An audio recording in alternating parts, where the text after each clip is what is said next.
te anei le tu lai tasi le nei fo ina o ule la so tofi a so lua se fulu ma le ono le nei o le masino o mati u tatu se valia. Ia, wa lama fai u fo ua lea o ngā fo i pefa pe ia, wa lea o ngā fo i mati la tau ia, ia lele ua lata ina fai wina, ia, to e fa uma fo i le vai aso fou. Ia, tato manatu lea, e sawa le ro le temi ma le tele o meo swinga o le larolangi, ia ma le vai tau la vale o tatu i ei, a mei se fo i si o tatu tanu i Sāmoa, pau le tūlanga i whaaftaia le tua, ia o lo umanutia pea e ona awa lofa ia le soifua ma le ola o le to tele o le tātua tanu, e i fo le tele tanunga, ia o to sea nisi, ia ai tu ua le to tele o i tātou, ia mai whaaftai ma vi ia le tua wha mawhanawhana fo i le tua, ia e tawala tu le tautua le nei aso i se ainga ua whea le whaanoa noanga, ia e le ngata o le uftia e le au pongisā i se a whea o se ainga le malanga le malimo le oti. Ia e whapena fo i ia ni ainga lo ieni mawhtianga ma to tu ngā o le soifonga mai seru i tau. O le tele lava o meo o vevesi ei lo tātu o tunuu, ia ma tunuu o le lalolangi, e le ngata o ele, tau o tunuu te tele i ele ma meo swau o matamau a inga ia o Sāmoa, ia o lea lava i tumu whale wha amasino i le peninsula i mulinuu, ia whapena fo i tua sivi sa la whai, ia whaamasinonga lava o nei te mai whanua, ia ma ele na tūrang whapena o swafa, ia o mea sina, e tā ua o mea sina, a o le soifuanga lava le o lo iai, peita ia, tātou te tuinatu pia mea o malava i le tu e fesoa swani, iei fo nisi teimbe le soifuanga malu i tau maasani, ia e te whaarunga atu e fesiring ia i nisi, ia le taita inga le tua po feo iei awa. O le mea tonu a fo ile le te loa le ami o tonu. Ai te vai tua, e manu maa loa se mea e le moni. Le e te loa e lou loto le lua vāwhenga i ma le tua ma le ana whaamasinonga ami o tonu fo ile. E le fina wina, e te finau ma e te nofo, le te nofo ma le ami o tonu o se mea e mamā fo ilele, ele i aise me whapea, i aite, ai sau le tali fo ilele o le fia se furu, ma le fia se furu o te talo, ana pongi fo inisi teimi, i ai vai atua, ele hei pe fo riga, e manu malo ase me le wha mahoni, ia ele whapea nare mea le soi whanga, ma si o manga umale tātou te iai, a mai le ka le sia, ia o le mea tasi, o atu whalwhainga ruenga, o le mea tasi, o malo le larolangi ma le malo Sāmoa o le mea tasi. Ia, so se whainga malo le larolangi, ia e tupu mea o ma whape nei, e o te tonu o whaalapo tonga tūma oti ma mea tasi, so i whanga me larolangi, tasi ale no whanga. Ia toa o mai mea o ma lava ia o le langi manu ia e whaavavau. Ia tātou te taro ma au sia uma i tātou. Ia o te taro fo ina le tautua le nei aso si o tātua tanu. Siri ale tau au sirunga i meirunga o mea e whaavavau, o mea sa o loto. E le to iai se inga i o tātou va. E misa i lalo nei ai o te imi e suia i tātou e o ai fo i lunga le aipa ia ma le langi fōlea. Ia no whanga fō o. wa fealo fani e pea e i miselalo nei ma kola ofu ai le si ma ia whaangalo ia mea o le nei asu tātou wewa i musika ai whaatalo whātu le paia o lo tātou tunu whaatai fo i le tātou o whingaruenga ia e lo tātou o whisa tu i porirua le o seu mele tautua i Sāmoa nei ia whaamalo le whaatai ia tautua tunu ia o Sāmoa lo matua mātango fia ba whaisi asa varo le lai le nei asu ai mapo e lalo se por sa whaingaruenga le whalisa ia ai whaidau tama ingaruenga le tise le man ia la tama i whaamaru vo i whaungarunga matawhanga vo i sa whaamaru ia i afi mori sa whaingaruenga ia na nei saumal sa vidi vo i lalo niu i au tawhalisa o matua i mane vapea lei lalo sa ongaro le mea o le su ale me iei de paolo tutua i nape whaingaruenga i umane asu saumal sa vidi ia lena umalo whai ula le ia pinati whalengo pinati le kare marafasi oi so ia woma le au ia fama au to tato ofisa ai se isi o lata mai nei ai o lai su esana ta muniukini ia se au fai o se tautalo a fe mai lai nei se maukeni a pe nai su esa maukeni e fai lau tau mafale a le lata mai tato a fe mai sawati arufu ma tamana mea manua le ma le au fai Sāmoa la le ta o tuol tato ofisa lua fai Sāmoa mana i o fai pura Sāmoa fati sau fai Sāmoa e avele aso nei o fea le mele te feta alo roa i ei fuafuanga i nei Sāmoa a fe mei piki sau fai Sāmoa ta muniukini o le talo au fai parangi fai Sāmoa o ma le maukeni ia e vai musika le ni aso fa malo le tato tunu fa taid fata si mai ta stiva le mafta mai mai lato uma ia wai longa le tātou tautua le ni aso tātua ngai nei musika o le hawa uli.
Feel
Fatalo fatu i le tua fine ia lua iwa a foa le mafta mai ta alofa lava ses ma alo lava le on sa le nefo ia wa uli.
Fatalo fatia etale mafuta mai mangele se mai maua mamau atu ina a se me manu maua la mo kenye la uli so la popo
Todos fumaleo no minuto le o te ele tu lai tansile nei a uri fa malo le tanto tu le sai ia ma le tawata I fo I ngā ruenga o whenga iai.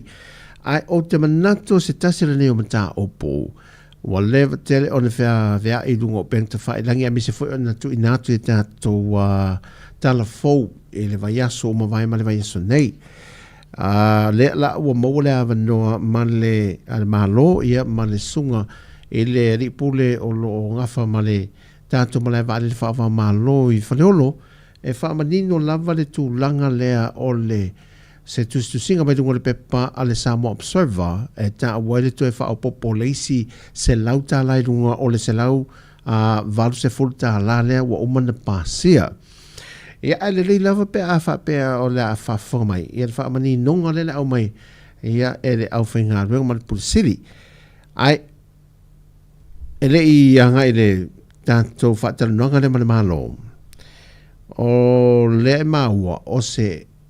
error I lungo le system na whiki ai le se lau tā la ala ua umanto e whaasau. O le ala whālau tele atu. Ia I le tātou whātarananga le ma le office ma le tātou official Sāvali. Ia le sā po ina le asua na nafi. Ia o e minna so. Ia le atu ina atu lunga mo le sila fia e lo tātou tanu. Ia mai mo mai.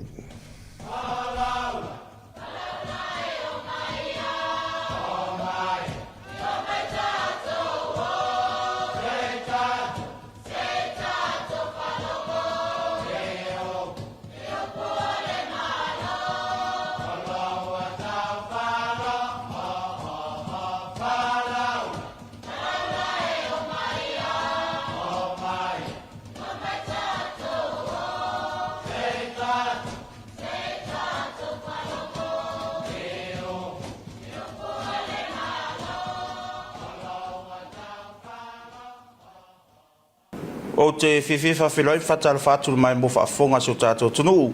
Nei foi tūla le aso mālo tai mālo fo ngā lue whi amtiu te whenga iai. O si mai mai mo whaafonga so o ngā neu tātou pokalame whaapitoa, sil whainga mata I tai o le mālo. Ia po sil whainga fo I ma whaurulunga o tātou mtanga luenga whaapitonga tuma o te tātou mālo. Talatala manino lava mtau pita ua. Whito I tonu tātou mālo wa fo nof sile fiele matele so tātou tunu. Nei vai aso mo lava no ta woni ma le fionga I le office city me se fo yo office city lango o le pulenga o ma le va le tatu o tunu ia e tara manino lava ni som ta o pota pisa I fo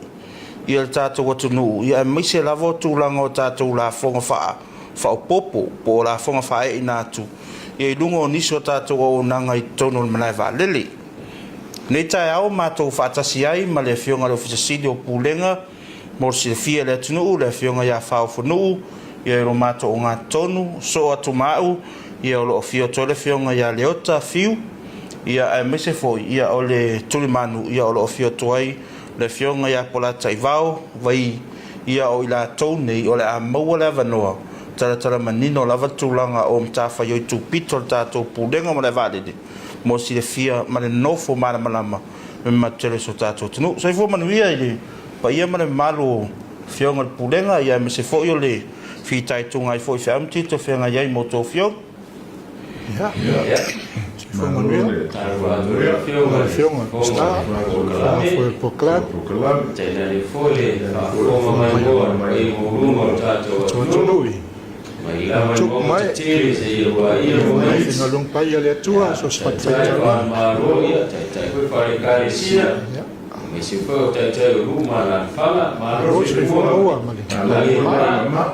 Ja, malo le tau pati whaamtiu te tātou whio tai foi le lofa malanga le leo le atua tātou le mai foi le nei foi vai aso ia whaua wino whaamtiu te malo tau a tai o tau fionga to mua atu sa mātou vesili ia o lea matamea lau fionga le ofisili o Pulenga ia o lea lava e le o mapu lava le tūlanga o le tapisa mai fo i onisi o tustusinga I newspaper ia e le nama la ina le tūlanga o whaamtalanga e maiso tustusinga ia le newspaper Sāmoa Observer e pe fōringa mai o lea lava e au mai e lava le tūlanga o le tau sao e maiso tūlanga o la fonga fa o popo ia iniso o nanga tono tatou pulenga mana valide se la foto neva no la fionga fa fonu sau no manino se tatara manino tulanga le more si da fia mane no fo mala malama se tatou tonu fa bona bot ia faftai la fionga le tai o tatou pokalame faftai le to le nei la o lao mfaiona tatou filo ia e ui lava i le tatou tele o mea o tutua noa whaare ngā ruenga whaare ainga whaare kālesia ia whaftai o loo solonga le leisi o tatou atunu ia e ui lava whiona tapisa mai la atunu i whafo le tele o le taua ma whewaiwai inga ia o le alofa ma le anga leita o mulimuli o le atua o lo vaia pe le no fofile mu o si o tatou atunu i so se maenga whaftai ma whafisili e momono o whaftai tātou taitai, tātou te māparimia ka peneta ma le whainga malo o no le lango ino o tātou suinga. Suinga i o tātou fees, ia wāre whaare lei o tātou aunanga, whaare mlai o whaare le ngata o whareolo, ia we furufuanga le malo mo maota, a sau, ia whaapea le toe whaapipi ino ni mōli whangari. Ai, walu neiva yaso o tapisa ia le newspaper ma social media e winga ia mātou fees. O le mea fia wha amanino i le atunu. O te tonu ai o le tū la whono wha atonu tonu por regulation lua fisfurona mlai wa alele. O lo ia le departures, transit, ma le transfer passenger. O le mea leo wa tupu mai le na umai le newspaper lea. Ia o te ilo se mistake ale ayata. Ona ele tutongia pe pule foi le pule ngomala valele a ola un faiona to e fa sao e sa te tau na i line uma mea ia mal tu la fono o le tono tu la fono wanga o le tangata e tipata mai Samoa ma le tangata e tu wa atu na fainga malanga i Samoa o le fa te ingala a fa pe ala te malanga mai ni usila ai ko kongi la return ticket foi le fatata inga ya fe fase laude return fatata inga ele se metto pole o le nawe tonu lawa lau se lauta la no winga ele effective se lauta la ile arrival for quite effective ngawe ti pat ma Samoa ai fingata o le return ticket la tu sala pe ke sa fo ya le one way ticket saula e nofo ia fai au pisinissima o ngā ruenga i ele taime te toi fia foi ai. E o ko meki ala le salautala, ai sea, o na o leo le aiti pats, ma Samoa. O le se senga le nao mea, o le mea le ta o le transfer passenger, o le whateita inga, o le tangata le malanga mai pango. E te sau i pango le Tālofo Airways mo le whateita inga, ai te fialu lai New Zealand. Ai sau mai pango i whale olo. E te le la vere se lau tā la. Se i longa ue tu ua whare olo mo New Zealand. No winga. O lou pāsese la lena tutongi mo whare olo i New Zealand. Le whatua e la vere i tutono rea. O le se lau tā la. O le wha amana manga le na. O le mea le ta o le transit passenger. Tu sala o le se sengo le transit passenger ma le transfer. O le transit passenger e te whao ngā ina le wa alele tasi e wha wawai laua lau whai ngā malanga transit passenger la watu te whateita inga e er tato malanga le sau mai nanti a pia Honolulu o le whesiri a wha apela ngā o le depart from Whaleolo a le are mea wala vea ai i a le wa ale transit o le wa ale tau no mi Whaleolo e o mai lalo le pasese e o mai lalo le pasese pe rua se lau mona tupu so e rescreen e tato security ko e orka ko tipacha lounge ko e port le va longo winga o lau e tipacha mai from Whareolo o no tato o le last point of tipacha mo le US o le va lea e o mai lalo le pasese po au mea na whaatau i fiti se tu low i duty free te sa uma mo i lalo e ko e go through the screening ia ko e port e le va aile i alu i Hawaii ona o tu la fono ia TSA o lo malu pipui ai le security o le va lea no winga ana fa pe ala no fuare passe sei lungo le va ia le afia a finga ta wo mai lalo leo mai lalo go through the screening ia whaka koe pō lelewa o le ala lana o le la vea ile mea ta o le transit passenger ile se lau tā la ai sea o le ti pataku I whaleolo ia male se senga ngā o le transfer passenger sui le waa e wha wai laua lau whainga malanga le na e sau le talofo e waste mo le wha tainga e sau e anu le engi usila se tulo e wha wai lau malanga I fia ni usila o na I vala na sa tomo whaia e wha malama I le winga o le se senga o le transit ma le transfer ai o le charge ai aerodrome facility charge na o se lau tā la Samoa when you depart from Faleolo International Airport to any other airports no winga e le wha pēa e yeise tuto ngina mo le taunu mai o le mea fia wha malama e le a wha pēa ke one way mai New Zealand e le tuto ngia sau se lau tā la se I vanga nā ua tuto ngi rau pasese e tuto e whai malanga ai I New Zealand whakoa e la vea rola I eilea I le se lau tā la whapopo o nā fwoi la wai ei kako taxi le asuli matala se I longa ke depart from Faleolo to any other ports o le upu wha mamafa o le tu waa mai Faleolo ia po le depart from Faleolo o na I motu ngā awhanga wa pe wa sapa sui mai lunga social media ma le pepalea ai sa taunu wha malama e mwhaino wha pe atu I me ka o le human error I le aiata fo I mo le whainga o le mea lea ai whawhitai o lawa umanto so ala puli e le ia se so I tātou sa o lele o le o tātou lofu e o whea pālangi e fo le tai mea sasi ai ai le whapea o le malai wa lele wo whai le mea le wha popo le se lau tāla no e le ai se pule al pule ngom lai wa lele le mea lea ai o le mea whawhitai o lawa umanto e whasao ua na o le departures so when you depart from Samoa to New Zealand to Sydney to Brisbane to Fiji you are entitled to pay the 100 tala o se wha malama tili na o le mea o te whawhitai e tato whainga malo ma tato taitai le wasau lunga le ticket o le code langa ue lunga le ticket o le set 3 no inga e alo tongi no pa se te alu I fiti tai au ke wea kulo le set 3 e mana tuaina tu man mau ma tu le epa ma fiu o le code nga o le kako aerodrome facility charge lea ai le wha pe te la vea pe e sau mai fafo I nei when you arrive you are not entitled to pay the 100 tala se I vangana wa e whai malanga ese atu mai Faleolo no winga a wha pēla te sau le return ticket o e te papole o le nao already e tutono lau ticket lau se lau tala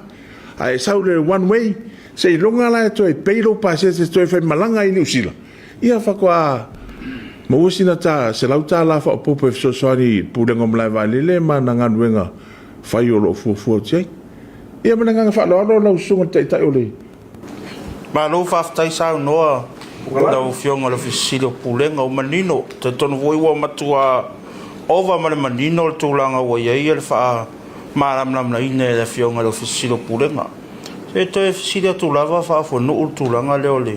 o le foi maa ua pe fōringa me nei fo ntou tustu singa ma nisi fo i o tātou mtanga luenga le tūlanga lava lea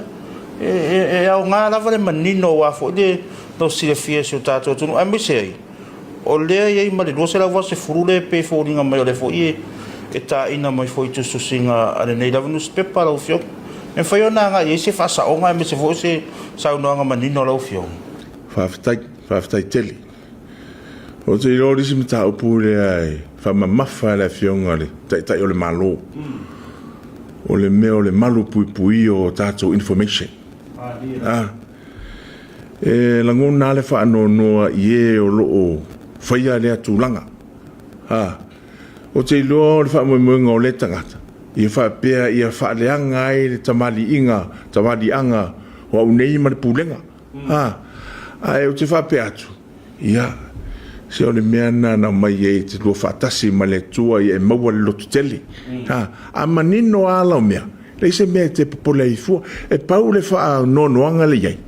o le tangata ia to te militino fatasi o le liki ai tua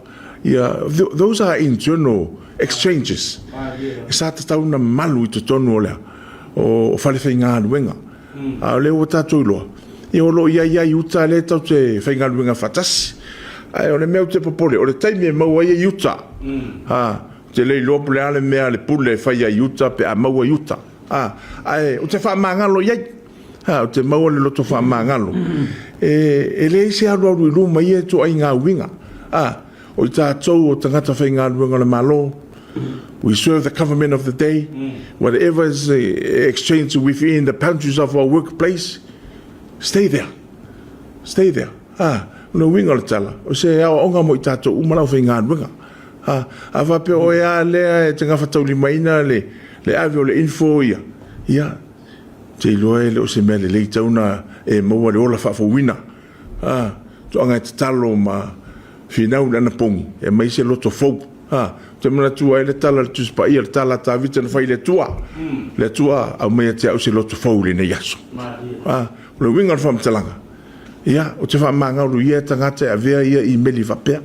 Ai o le mea fia wha manino. Le wa umana tala atu fo le matou pito la au. E le la vea le tangata e tau no mai. Se ilongo le tangata e tu wa e se atu mai whareolo. Whatoa e a fia se lau tala. E whapena fo ila e le kako ti pata taxi le ka o le passenger facility charge. E te le la vea pe a e sau. Pe a e malanga mai. Whatoa e a fia. O na ue fai malanga ese atu mai i whareolo.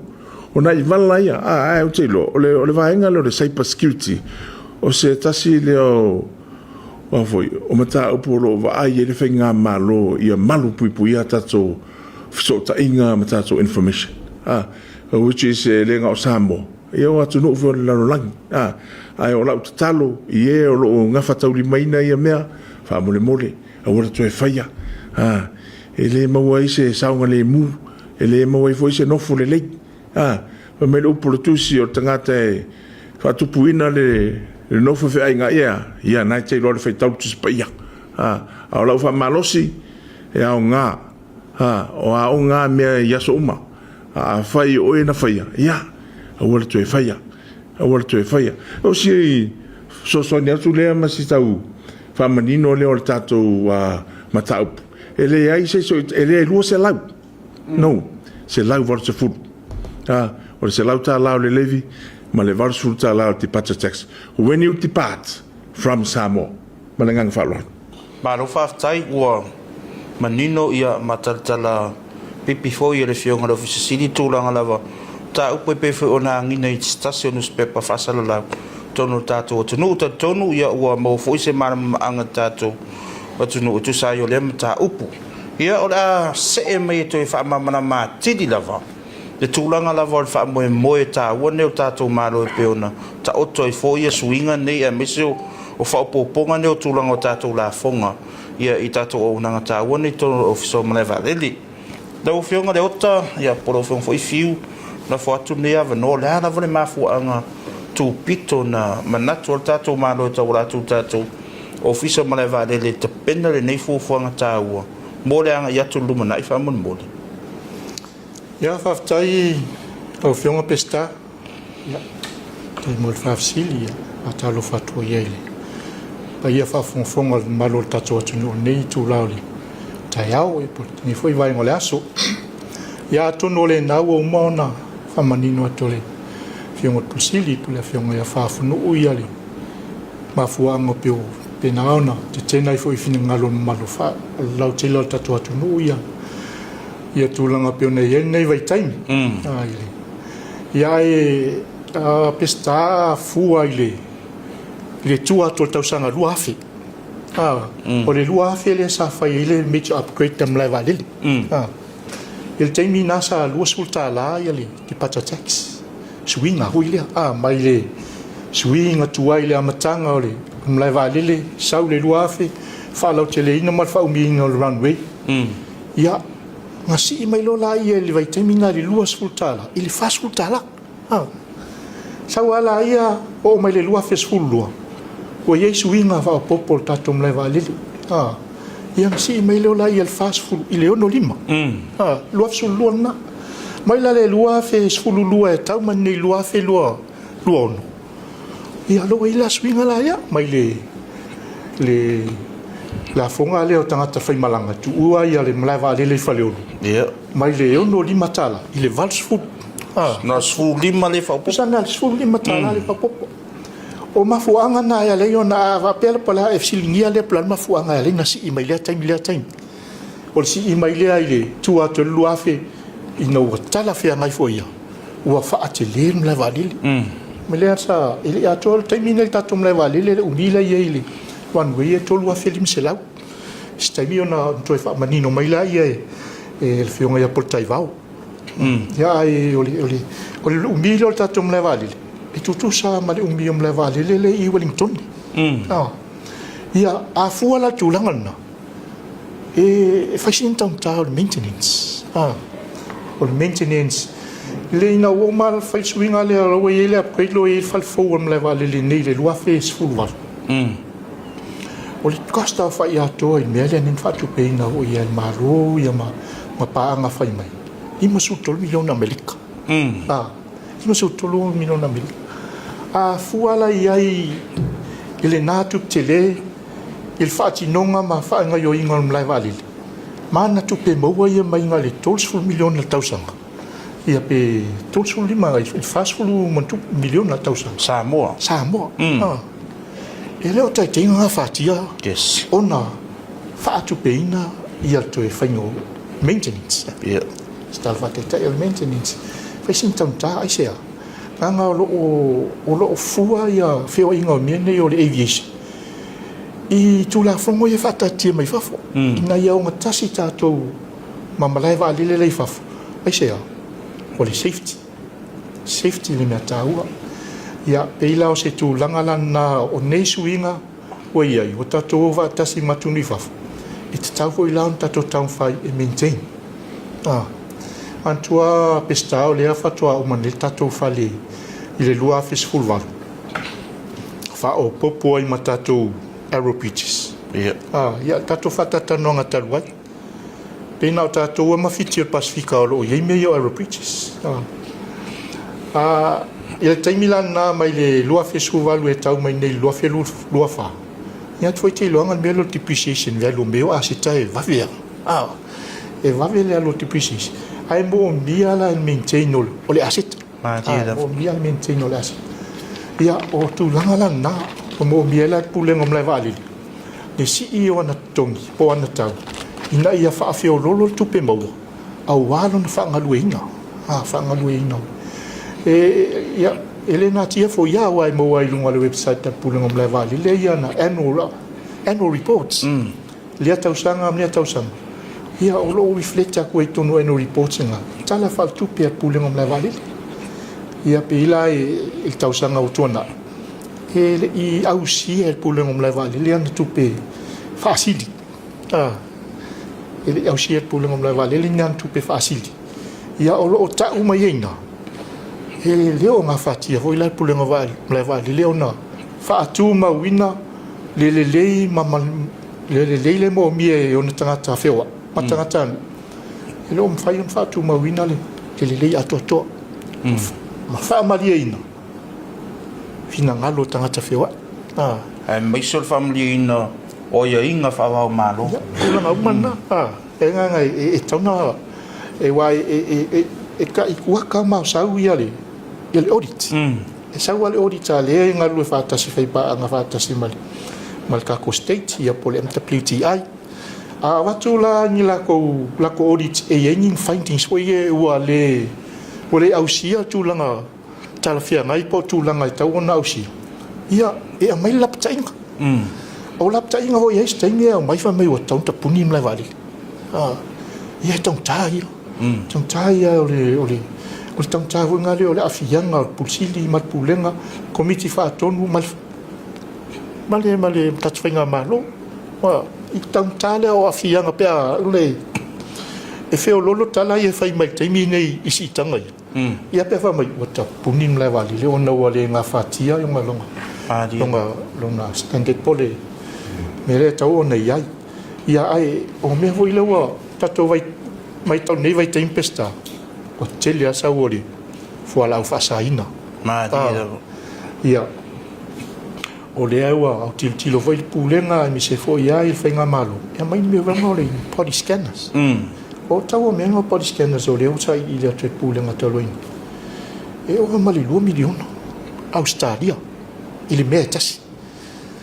ya ai a fua voi la pe no mato fam talanga tato fata no ngata ruai o le tau o le mo li lo anu ile tili ia au ka fa voi le tana i me ia pa ila ti ai le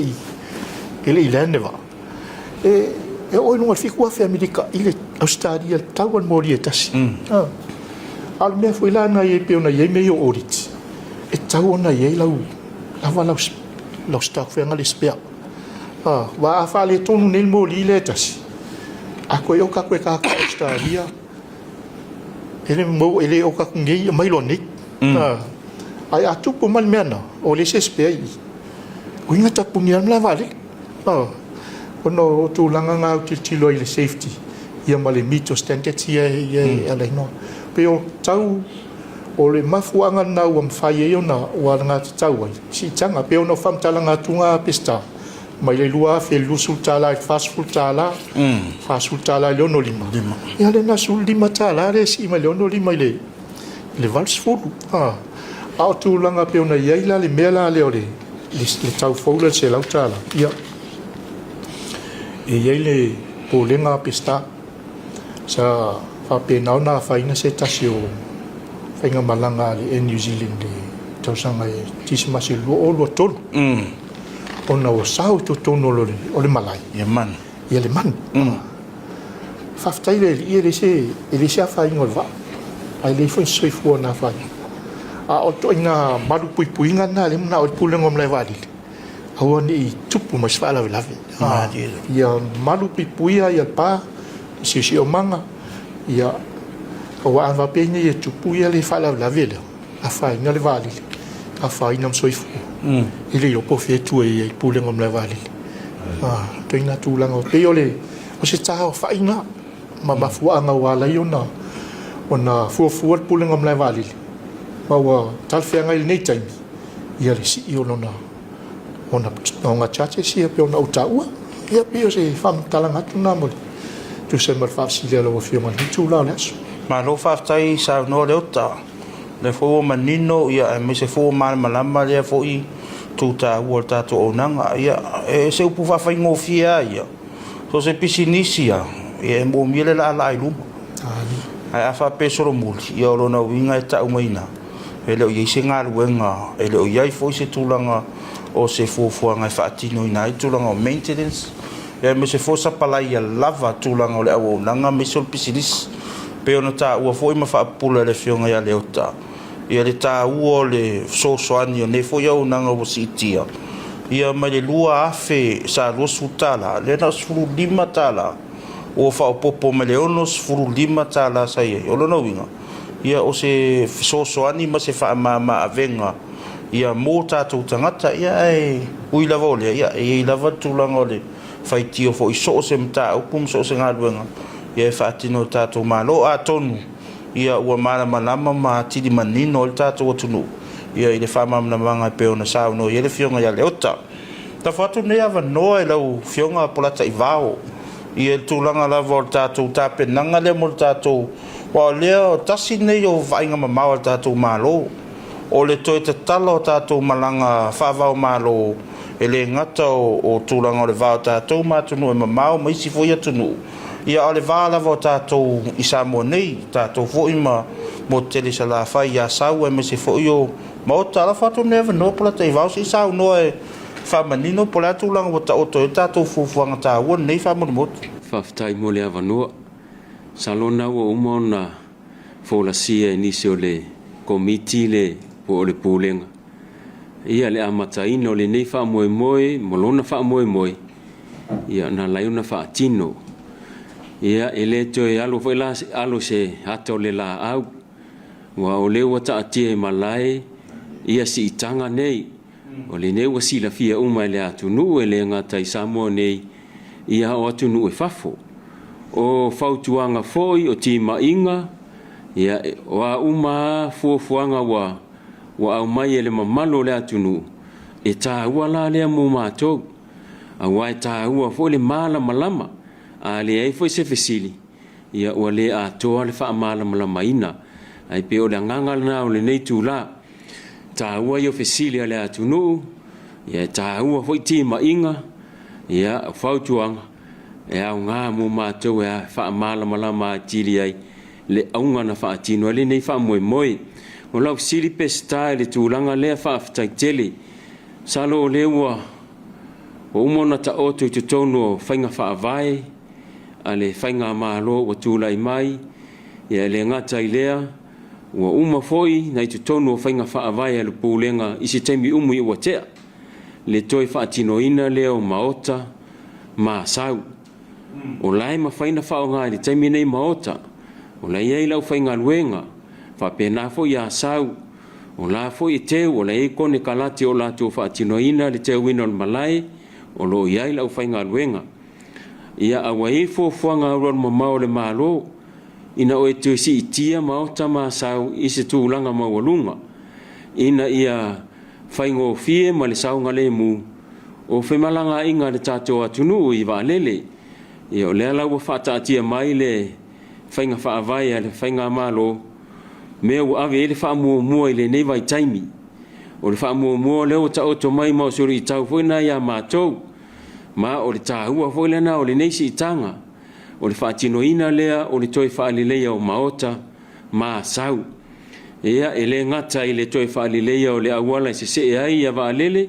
o lo e se tūlanga e toi valita a toa le vaenga lea ma le toi whausia o ni whalifou e auto vaa i aile mamalo le atunu e malanga atu i waalele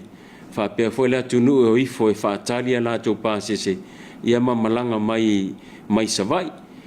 ta si le tūlanga maulunga le vai e whainga malo o se ole ola o le tangata ona iai tangata e mamai le vātua lo ngutu ma le afi e ei whaalawe tutupu le valua apo o le vaveao o taimi e le o tua i se vaa o sau mai savai ia o le tūlanga lea e mana o mia e se vaa lele sau ai mai savai ia e au mai se whaatafa ngase ngase ia po se whaalawe fa o tupu malo o whao ngā pēr ma lawa lele i maota le taimi nei mo tūlanga wha pēr ai whatoa whao ngā hina lai le au o le fina ngalo le whainga malo le wai ia whaini mo li o maota ma sau o le alawa le taimi o le po e tupo e le whaalawe e ma whaiona la tu le wha lele ma au mai o le fina ngalo lea ia mai tiro fo i whangali i le toi wali tāina o le malai whangali mani mōli e ma whaiona whao ngā ina le po mo whamalanga inga le po pe o se tūlanga lea o tā waile neisi i tanga le whaafonga mai lea tunu i le toi wha leo a seta a le malo i savai wha pia fo i whangali ia mo whamalanga inga tātou wa lele i le au mai o tātou tangata mai savai pe o si whaamala mamlanga lea lau whionga le whonga o le tātou Port Kalame whaaftai malo whaaftai sa no e lau whionga plata i wao lau whionga whaafonu ia o le tūlanga lava lea o le whawhawhianga iai o tātou pūlenga ma le waalele ma isi foi company waalele airlines ma isi foi o tūlanga o nanga tau ma le waalele ua isi tau whiutana inga ma tūlanga o ngā ruenga foi el tau pito la au nei a manino foi mana manama lau whionga Whaftai pesta mo le whawhisili. Ia mo le sila fia ia ele I whaia le si tanga le nei o fi. Sa whai whatatanoanga. Sa ia malawa ia airlines. Hai le ngata I lea o le mamaro le atunu o sui o nuu. Le ngata I nei o poru. Ia o salaha whai foi. Ia na whapea foi le private sector. Sa o ia le whatatanoanga. Ono le process sa le na. Ia whatatanu le whatatanoanga ma le atunu. Ia o le si vaenga tāua le nā le process, mo le sila fia. Sa taria le leia e whataltanoanga ia le si tia o tau o tato o nanga. Se I whaia sina u tala pupu lea pesta. O charges ia peona tāua. O no leo ia ili fuafuanga le maro le ato e whele leiva a le Sāmoa ue si se la whai. E exempt u maa sa la whai I bea ia. no inga ele ise se lau se furi lungo le tiker ka se la fai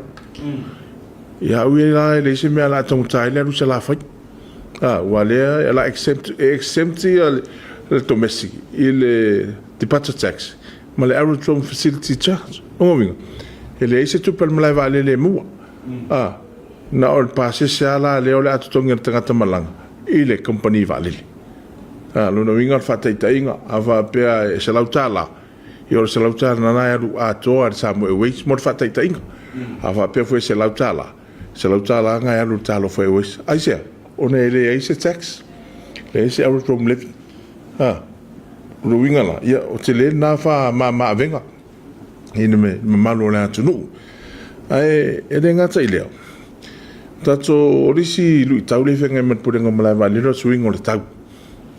mo si la fia io fa le lo la te sami telo taimi e ova mai ele sami lungo le runway pe a si le tau ma lulo wa fo le tau se tulo ya o le ele vai ngama mau le valele i tupu mai se pe fe i fale oro le ngata se ngalu ya a o tato mai tau fo le telo episode so meo mafui ya o le ele popo le nga wana file feasibility study ya pani wa faisina leva o lo no fo fale oro lungo plate no e te lea whainga whale olo i unga ka e le runway se tulo pe a whape o le whaingale o le whaiama mawhue ai o le mea le ai e le pūrenga malai valele ia tupu i fose mea whape na lumunai au e se option B he ma whaiona wha ngai o tātou tangata o le mea le nā e langonongo ina i fufuanga luma mao le malo ina ia tupu i fu ia rau i se mea e lani e va ama e ui au sa vai po fese me a fu le malo fata nuai au le temilene le mato una nguna le o a sa ua le best place le as alternative le from Faleolo ona ele ngato le ato ya tina ele mlai valele ia o le wafu fu i maisi fu fuanga mau le malo ina ia to e amana ia le fu i tu le atunu i pisinisi male faro nungo le tamau a ingo le atunu o le mea fia wha amanino le tātou atunu no le international departures e la vea i mea ia international departures no winga ai alu i tutuila international tutuila wha amone mori e mo ia o Sāmoa ia o lai Amerika le vaenga la o tātou no winga e lele mai whangali pe te lele mai whaleolo i Amerika Sāmoa international le malanga le na tutu sa le ala lo walu tutuila mo lo walu fiti lo malanga ni usila po Australia fo fa to domestica na we sa mai fangali i asau fangali i mota ia pe fale o lo asau fale o lo i mota no winga ele se la vor se fu ia no winga o fu to le tau le passes le lo pe limas fu pe tol sultala pe malanga i sava i wale la ese se la vor se fu le pule ngom la vale ia aina ia fa ngo fie ma fa ta ngo fie ia fe malanga inga ata tu tangata o lo ilo vo le tau le ni so wa fio vo tangata ma tu sava i vale le o tele fa tangata so ma to motu wa nga fatia wa ford le passe se le ai o le yo se vale le malanga i sava au le mele wo fia fa tai vo le alu inga ta vai le to i fa le inga ta vai ai o le yo se vale le ai o le me sili matawa no international departures e apply il tato si tanga foi domestic le ai se tax le ai se levy e a fia ia tato togingo tato passe se malanga fa lo pesta malo fa tai sa no lo fionga fa fo no ola la foto ne ava no muli tato no forma manu tato taimi ia e me se o le wo matua manino au fala tu langa tata manino i tu tino uma ia tato o nanga me se fon ta po pe tato fa so ni tu la ia to bo tu ia la fionga leota ia pe ni si vanga te fia fa popo ia o na so le me fionga ia pola te va ta o lunga me fionga ia fa no me fa te fa ta ia pista ei no to fia pa ia le me le pion tau le fionga ia fa no ia le era le human era le sa I la tau ia sa pe i la tau tai lua se lau le te vai o share lunga social media. O lo ia ia la tau ia tau e tau o airline e tau refund le se lau tā la ngai oma. O ngā ole era mai ole aiata. E pe o le toi wha popo tuna tu langa le mwha manino ina o ilea ini. Ia e wha mau tu ina e se lau wals full. Ai a wha pia lesa e mau pe ia lua se lau. Ia mwhinga ia lu toi presenti o le airline le sa wha tau e tau tanga ina e toi refund ia langa. Lau se lau tā la.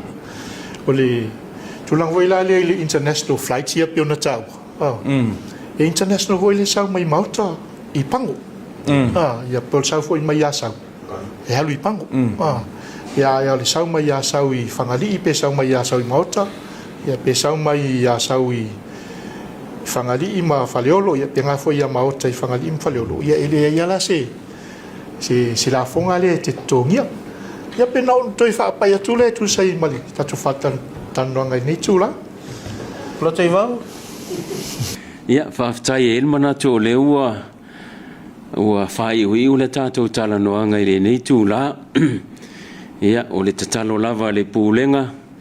Ia, I le paia o le tātou tunu. Ia, au maia tō whātua tuanga. O ani se leni o le a whaonga. Ia, ma whaoma le ua la whaonga. Ia, ile nei tax. Ia, ma le fuafuanga o le whaatino o le tātou malaiwa lele. Ia au mai le tō whātua tuanga o le asa mātou mālosi. Ia e ngata iso mātou tamawhai na ia whaatino uma mea ia le leile sila. Ia ma le leifo de tangtanga ia le tātou tunu e malanga mai ma malanga atu. Ia e ian manatu e I le atu atua voisa mātou au unanga. E mātou te tari tonua o le whātua tuanga mai au tōi o mātou tangata. Mātou te whaatino ai le whaamoe moenga ina ia le lei. Ne tātou malaiwa a lele I whareolo, a sau maota mawhangali. Ia le leifo e la tō sira ma ia malie ai tō whina ngalo, ia a lo mātou taurasanganga, tā ua, ia le amairo tō whaatō tuanga I o mātou tangata whaatau wa, e whaatino ai wha moe moe ngā. Umai la mātou tala lea, manuia le nei tūla. O, whaatai, whaawaru, whaturia na nōmu, tau ngā whai, makarante. Ia, e momore atu whaafitai lau whionga pesta. Ia le ngata whailoro o waa mo le whaavanoa ino le taimi. E tā ua I o le nei pō kalame le tau longolongo ai le tātou watunu. Te lofo I a malamalama le atunu le nei. E ua fia fu e langolango suinga fōu. Ai nei whauma e tula u whamtalanga. Se whea sa utala sa eise politician na malanga ni usila last 2 weeks. Sa la tula whaonga alka paka ukilangi 10 minutes. Ai sa ufafu. Stongi ni valsuta la New Zealand. 10 minutes. Ai $80 New Zealand. Tato. E no le futa la. Le futa la ai. O le whamalosi o tato tangata. Ia. O Yesu ingo le tato au unanga. E leo te tutusa le au unanga whaleolo the last 10 years. Pe atu mai le vaitau le nei. Lono winga. O Yesu inga pe ona taua. O le a scanners uma whaleolo. Ele ngata e soani I le pōra ma whalau whasaina. Ia o sisi a mea ia malupupuia whainga malanga. Ele tau ngō fie. O le mea e tau le compliance. Ele o se mea e tau ngō fie. E tau ngata. A le leile compliance a whaleolo. O le a tele airlines ma wa lele fie o mai whaleolo. Oisea. O le vai mai airlines. E meet the whaleolo requirements of compliance. Ia e fuisi ngā luenga fōuia. Wa ta pena atu pulenga o malai vale le pe o langa henga o le ua amakanta no inga le design o le henga I o se fale tele pe a martelau mita le vale sufulu mita tolu sufulu mita le mawalunga o le whaame muenga ma whaiona whaiere 777 ma whaiona service a ele Airbus 350 o le tatu e vaai mo le isi fast fulu 5 sufulu tausanga I luma a ua maua le ava noe whaiai whaia le lei a ua atu pulanga la maua ai mamule atu whaftai pesta Ia le mamaro o Sāmoa whaafongafonga mai, le ngata o Sāmoa I nei, ia o atu no mamau. Au mai lau whatuatuanga, au mai lau langolango, o le tātou atu no le nei, tātou te velo aso whatasi ai. Au ase manuia o Sāmoa ma tupulanga whai mai, tupulanga la rwaoa. Hai watufu le nei taimi e whamalo atu e le tātou whainga malo, tātou tama pālemia le ngata leo kapeneta, ia. ia manui o tou whaivalofilia mai le aso ma le aso ma le ngang whaloalo. Ma lo whaftai o le nāua manino ma tala pipi fo i le whionga lo fisa siri o pūlenga e me se fo i o lang sua le whionga ia leo tai me se fo i pula tai vau. Tūlanga ua iai le tāo tonga o tātou mta upu nei te tonu fo i ia ua mō fo se mani nonga le matelo so tātou tunu u morsi fia. O le wha mamla manga whai ulava ma le tūlanga o le mani nonga o mta upu tū pito le ofisa ma le valele. Ia tu ina tu lava le whionga le fisili me se foi o fisili lango ia o ila tonu ia lo ofi tonu iai ia le ngā ruenga nei ma le mata upo pe ono tō mai mo whaafonga i foi mata pisa i foi le matelu so tātou tanu ta tono la maua foi le nei ava no tā ua se foi aso ilu manai ia wha manama i foi nisi lava mata upo tū pito tātou o nanga nei ia wa foi lo tō no fosila fia mo tem nei wha manuia tele le tua i fufuanga whenga iai manuia foi langa ia tu whai unga nei vai aso soifua.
Toi se fulmal tolu minuta na tala le tu lai tolu nei e fiafi a marulul tātua tunu ona o le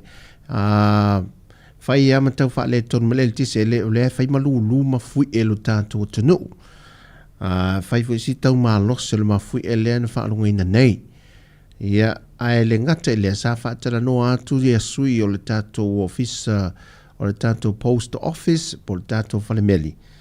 o le tūlanga wha le tonu le iai o le tātou wa te lea le swinga le wa iei le tātou whale meli.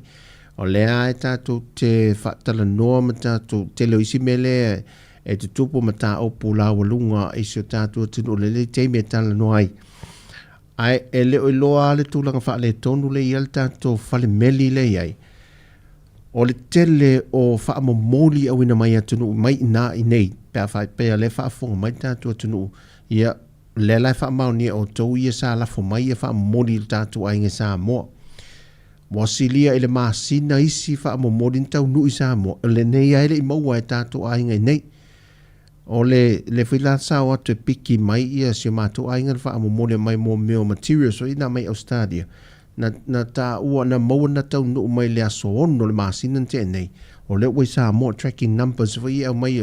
le lai tau mai o le wai Sāmoa.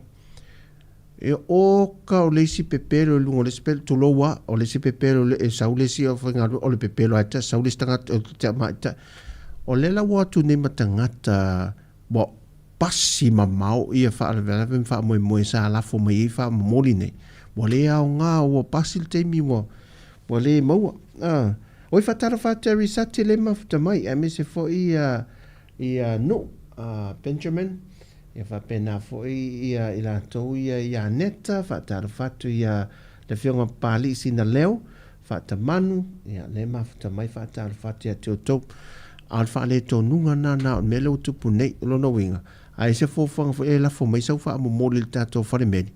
o le mena le mo to fa o popo ia o asola sa le se tu pete tong e mai de la fo mai le medi fo le tala tu le ki le pusa meli o mai lo le kat e mo mela le kate le o le paso le tatearo mai le whaamumot. Na tālu le avelisi, tau whafo tālu le pito le e piki e le whaamumot.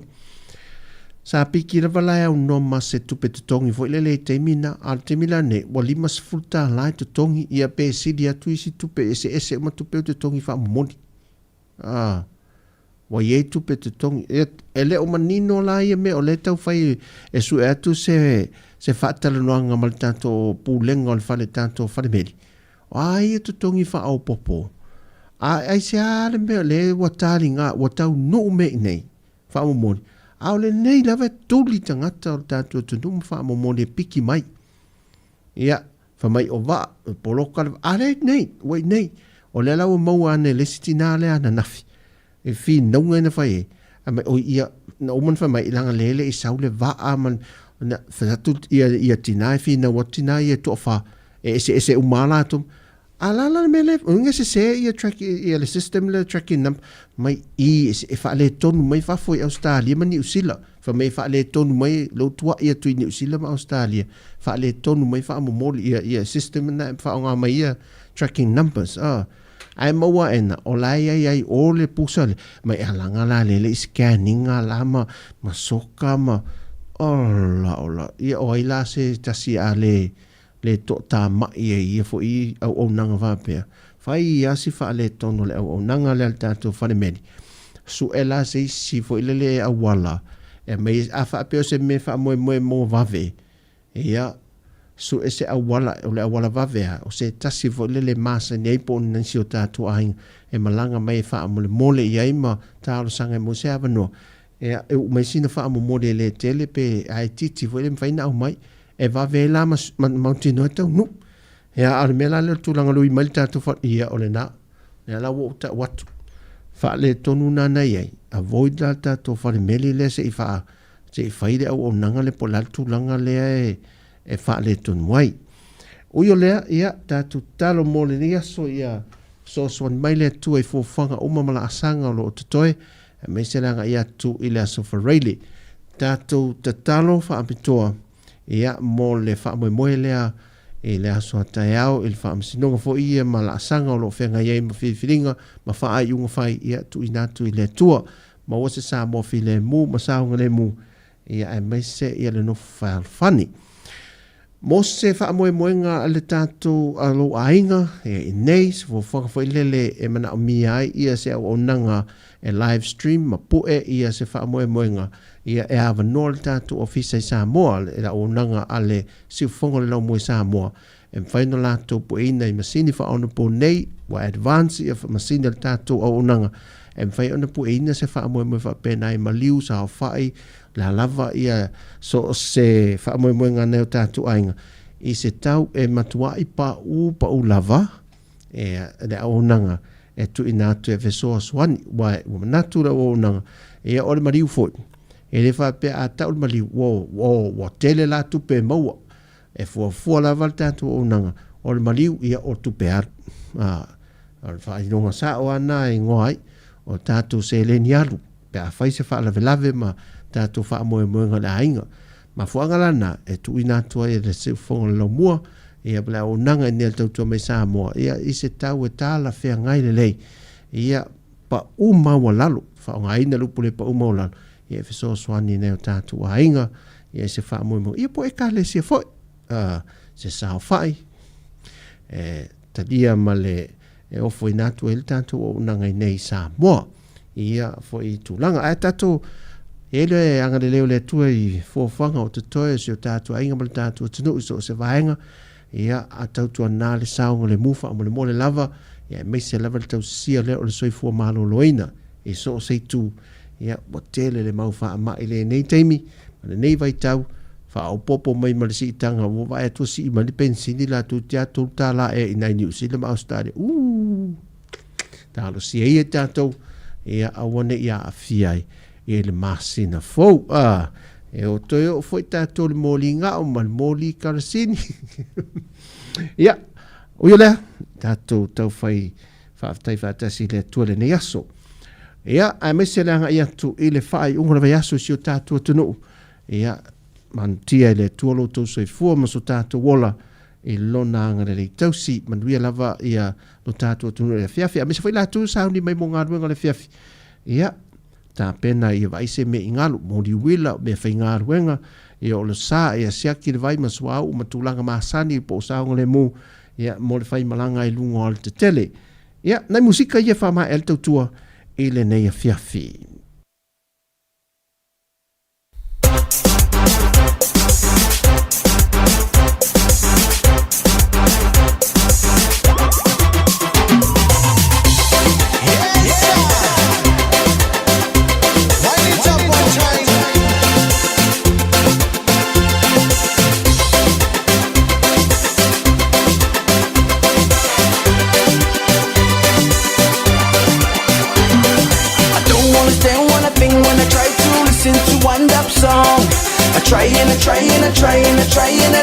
Fatalo fati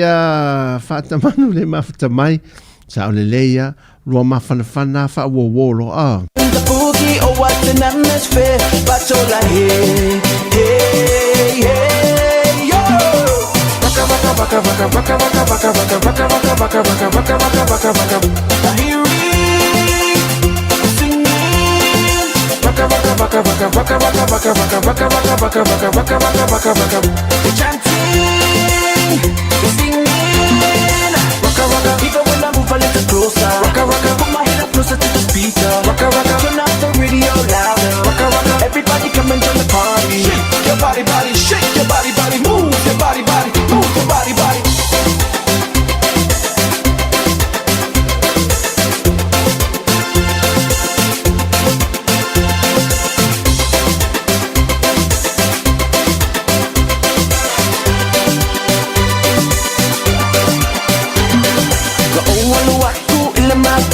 Mawalaw ka, maawin no sick Mole le mga ba, ilafia ay go, iso si ba ay Kakawoy siyang iwanti Pekakawoy ay KFC Kale may pingaki Pekakawoy pera ilametis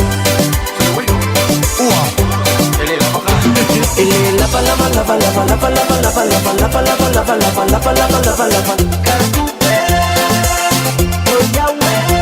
Ele lava lava lava lava lava lava lava lava lava lava lava lava lava lava lava lava lava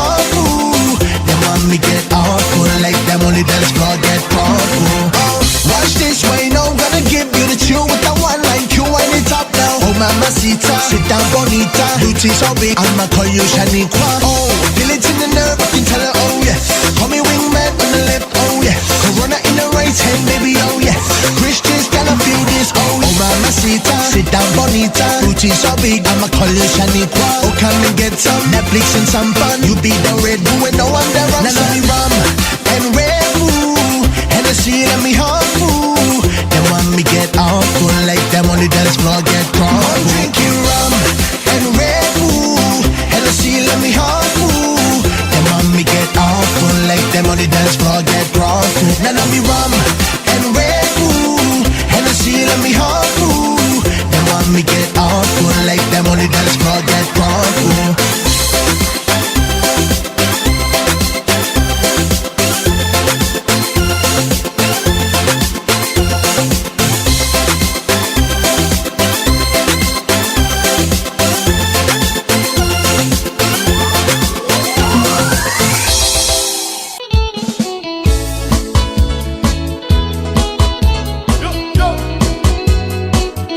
Ia sa sabal tato musika fai una le fiafi e fato fato el tato fa ma vai tu e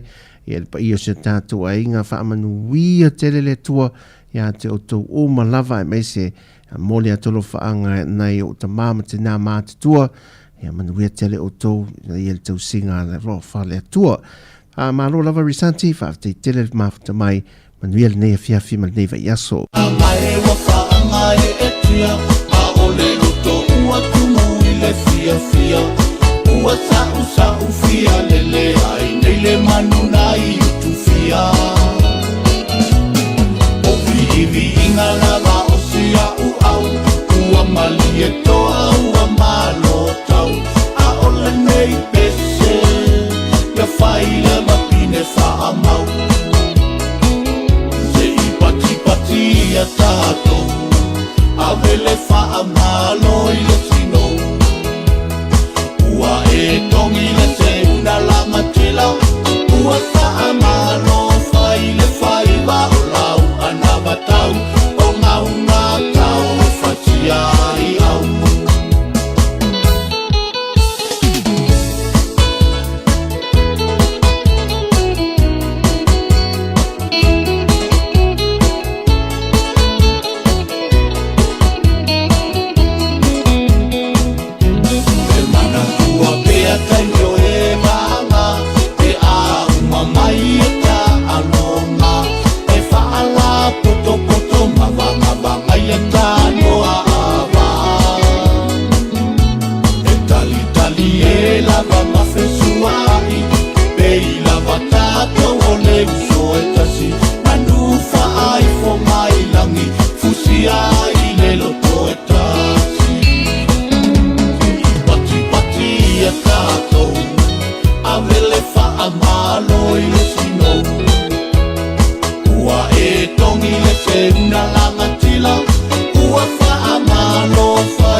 Maule sino